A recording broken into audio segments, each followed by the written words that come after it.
Welcome back to Writer's Workshop. Boys and girls, I have some very exciting news for you today. Did you know that very soon we are going to celebrate all of our hard work as authors, and we're going to be able to share our stories with the world, share them with our classmates, share them with our friends and family. So friends, your teachers and I, we have been looking so closely at your stories and asking ourselves, what is there left to do so that these stories are ready to be shared with the world and ready to be read by other friends? So, as we were reading your stories, we noticed you friends have been working so hard on using all of our small moment strategies to bring your stories to life. So, all of that great content and strategies, it's there. But we started to ask ourselves, yes, they do sound like published stories, but do they look like published books and stories?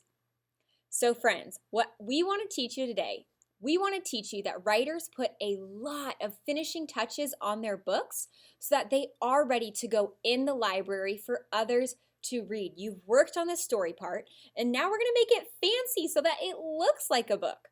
So, if writers aren't sure what they need to do to get their stories ready to be published, to go in a library, to go in a store, you can always look at mentor texts.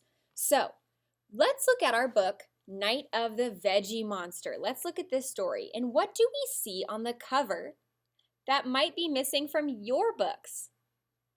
That's right. There's a whole cover. It's got a title, it's got an illustration, a picture, as well as the author's name.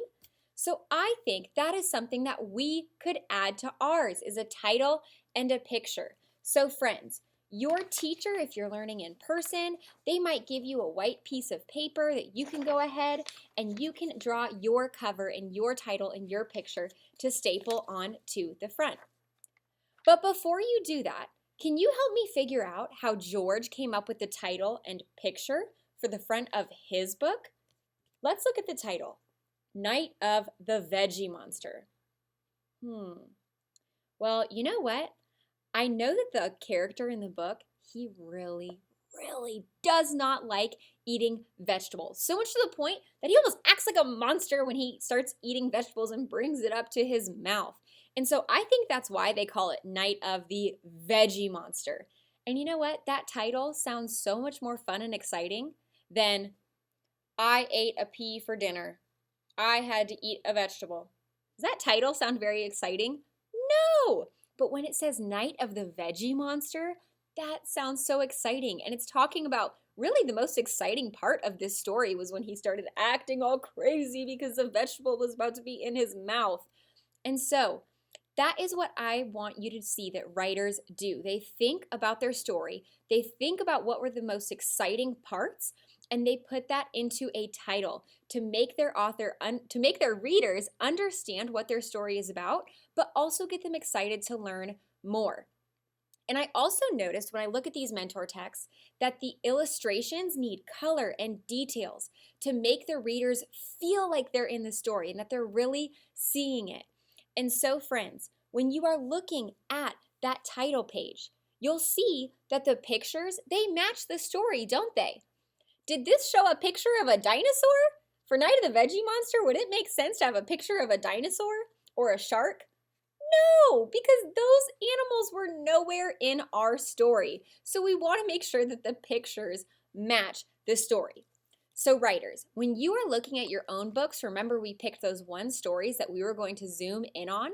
I want you to look at the pages and I want you to think, what could the title of my story be? What is the story mostly about?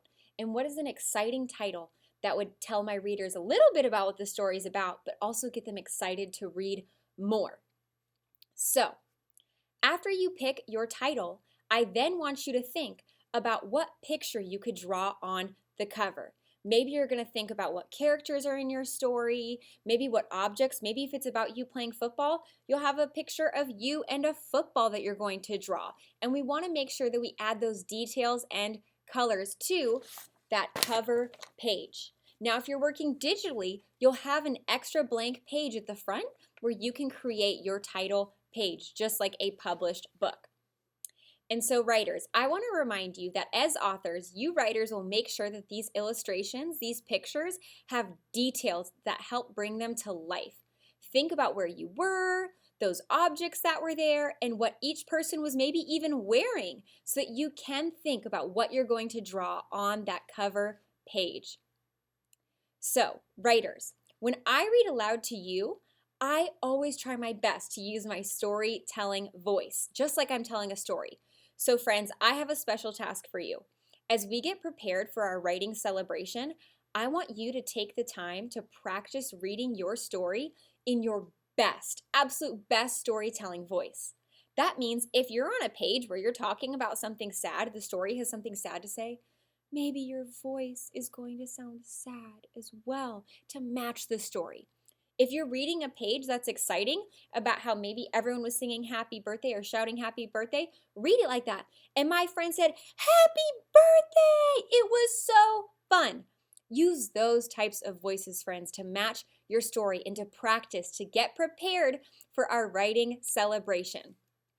So, writers, it is now your turn to work on your stories. Remember today, we've already picked that story that we're focusing on. You've already gone back, you've edited, you've revised, and now we're ready to get it ready to publish, which means we are creating that title page, that cover for the book. So we're going to add the title, we're going to add the illustrations, and we're going to make sure that it has detail and matches our story. All right, writers, go publish.